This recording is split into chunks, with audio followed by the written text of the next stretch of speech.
I love coffee. By the way, this is by e.l.f. It's a hydrating lip shine, basically lip balm. But I really like them. I want to pick up more colours.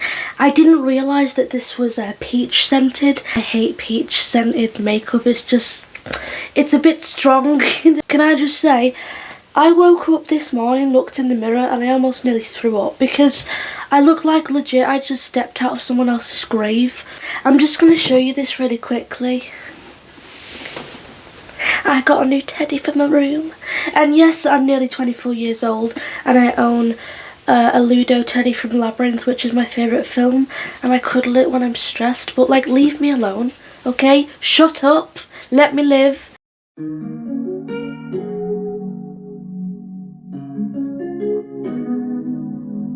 Hey Ismail, hope you're doing well and welcome back to my channel. If you're new, it's lovely to have you here. Today we're going to be looking at the case of Blanche Monnier, a woman who was locked away in a tiny room for 25 years by her own mother. This case occurred in France 1876 or 1877. I'm not sure on the exact date because this happened so long ago. There's a lot to cover, so let's get into it. Blanche Monnier was born on the 1st of March 1849 in Poitiers, Vienne. She was a socialite from a well-respected Catholic family. She also did a lot of charity work and received an award. She was often in the public eye and her parents were Charles and Louise. She was known for her beauty and she had many suitors. Her parents owned an estate. Blanche had an older brother called Marcel who was a lawyer, and he is a piece of dirt, by the way. And he also comes into play later. Charles was the dean at the University of Poitiers. Blanche suffered mental breakdowns and eating disorders, which I'm not surprised of, considering what she went through. Her dad Charles died in 1879 and Louise became a widow, and she was a very bitter woman. At age 25 in 1876, Blanche met an older man. He was a lawyer and the two fell in love. I don't know what his name is because it was never mentioned. However, this man was not wealthy. He did not come from a wealthy family, but Blanche did not care. She chose love over money. The two had plans to get married, but Blanche's mother, Louise, would not allow it. The family was in financial ruin at this point because the father had died and they had no suitable income. She would not allow her daughter to marry someone not of wealth. She insisted that Blanche find another husband, but Blanche refused. She was adamant that I am going to marry this man, I don't care that he's not rich, I love him, which is so sweet. Honestly, I'm in the same boat as her. You should never marry someone for the money.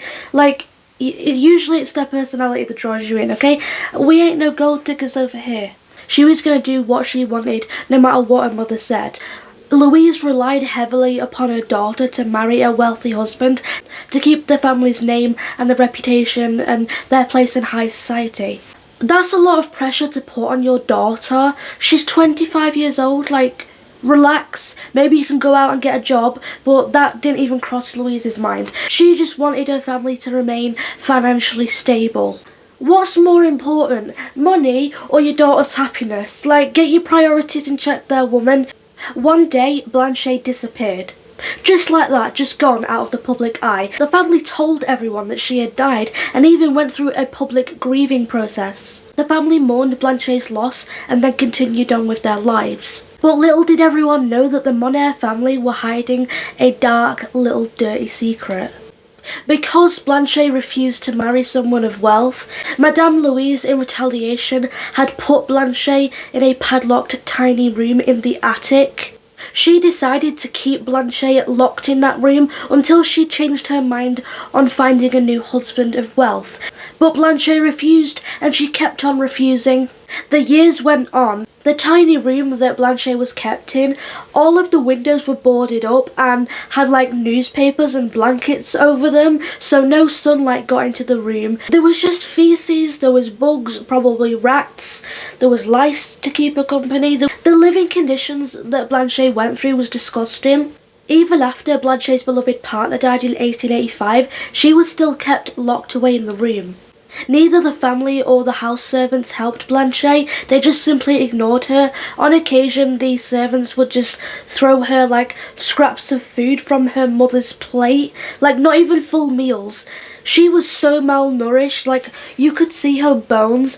This straight up abuse would go on for 25 years. It's shocking to me that she actually went on to survive all of this. The servants and other family members claimed that they were too scared of Madame Louise to risk helping Blanche. She never got to brush her hair, she had constant bed sores. I don't even think she was given like a toilet or, a bath, which is just, that's like depriving someone of all their basic needs. But one day, someone, thank God, wrote an anonymous note and sent it to the police, which triggered Blanche's rescue. Still to this day, no one knows exactly who wrote the note.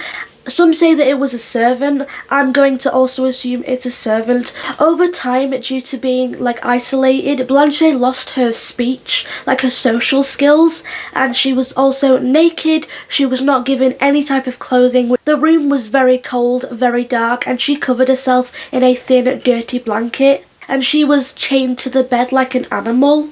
Blanche slowly went insane and suffered mentally.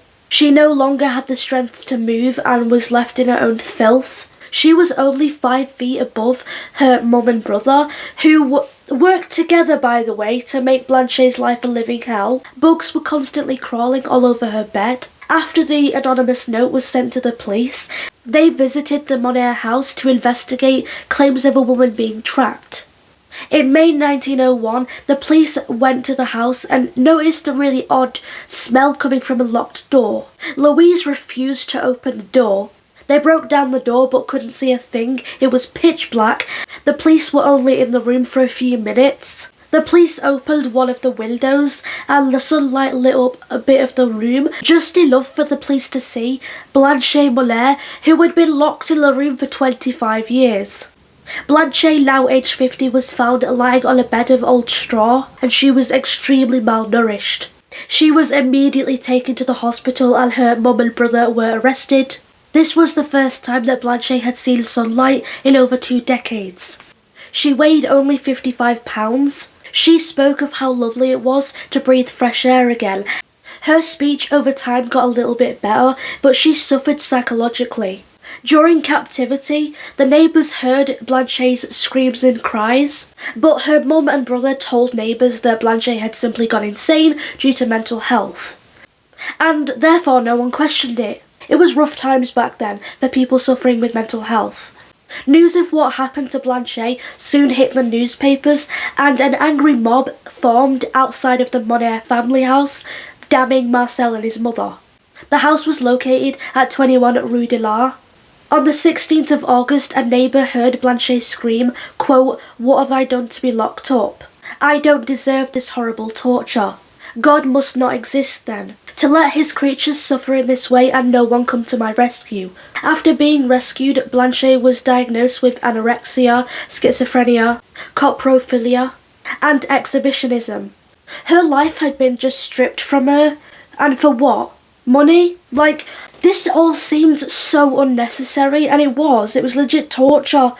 Understandably, there was public outrage. During trial, Marcel, who was also a lawyer, argued that Blanche never wanted to leave the attic in the first place. He claimed that his sister suffered from severe mental ailments that prevented her from leaving the room, but the judge didn't buy it. In 1901, Marcel was sentenced to 15 months in prison for his involvement, which is BS if you ask me. But he appealed his prison sentence and used a legal loophole to avoid punishment. A judge wasn't able to convict him and he walked free, and he never questioned his mum's actions. I find this hilarious. He was still living with his mum in his mid-50s. Get a job, get a house, what are you doing still living with your mum in your 50s? Are you okay? During questioning, Madame Louise claimed that Blanche had brought this own punishment upon herself. What an absolute cow. You don't lock someone up and leave them in their own feces for 25 years just because you're bitter and you want some wealth. What's wrong with you? Just 15 days after Blanche's liberation, her mother died of a heart attack. Goodbye.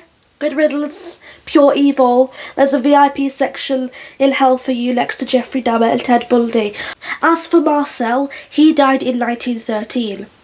Blanche lived out the rest of her life in a psychiatric hospital in Blois, where she died at the age of 64 on the 13th of October 1913.